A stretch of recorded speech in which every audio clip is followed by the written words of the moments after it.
प्रारब्ध पहले रचा, पीछे रचा शरीर। तुलसी चिंता क्यों करे, भज ले श्री रघुबीर। एक साधु थे जो हमेशा ईश्वर के नाम का जाप किया करते थे। बुजुर्ग होने के कारण जब भी गुरुजी को शौच, स्नान आदि के लिए जाना होता था, वे अपने शिष्यों को आवाज लगाते थे और शिष्य ले जाते थे।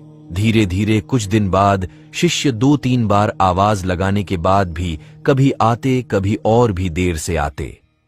एक दिन रात को निवृत्त होने के लिए जैसे ही गुरुजी आवाज लगाते हैं, तुरंत एक बालक आता है और बड़े ही कोमल स्पर्श के साथ गुरुजी को निवृत्त करवाकर बिस्तर पर लेटा जाता है। अब ये रोज का नियम हो गया।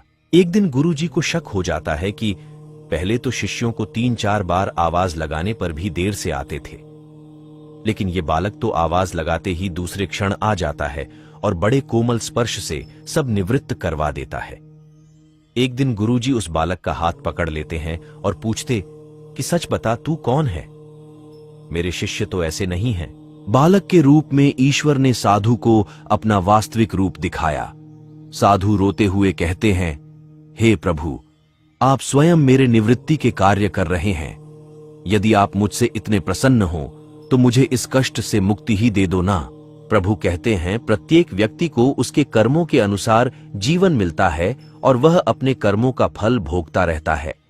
यही कर्म फल का सिद्धांत है। प्रारब्ध का अर्थ ही है कि पूर्व जन्म अथवा पूर्व काल में किए हुए अच्छे और बुरे कर्म जिसका वर्तमान में फल भोगा जा रहा हो। साधु कहते हैं कि क्या मेरे प्रारब्ध आपकी कृपा से भी बड़े हैं? क्या आपकी कृपा मेरे प्रारब्ध नहीं काट सकती है? ईश्वर कहते हैं, प्रारब्ध 3 तरह के होते हैं। मंद प्रारब्ध मेरा नाम जपने से कट जाते हैं। तीव्र प्रारब्ध किसी सच्चे संत का संग करके श्रद्धा और विश्वास से मेरा नाम जपने पर कट जाते हैं, किंतु तीव्रतम प्रारब्ध भुगतने ही पड़ते हैं। प्रभु कहते हैं कि मेरी कृपा सर्वोपरि है। ये अवश्य आपके प्रारब्ध काट सकती है, लेकिन फिर अगले जन्म में आपको ये प्रारब्ध भुगतने फिर से आना होगा। यही कर्म नियम है। लेकिन जो हर समय श्रद्धा और विश्वास से मुझे जपते हैं, उनके प्रारब्ध मैं स्वयं साथ रहकर कटवाता हूं और तीव्रता का एहसास नहीं होने देता हूं।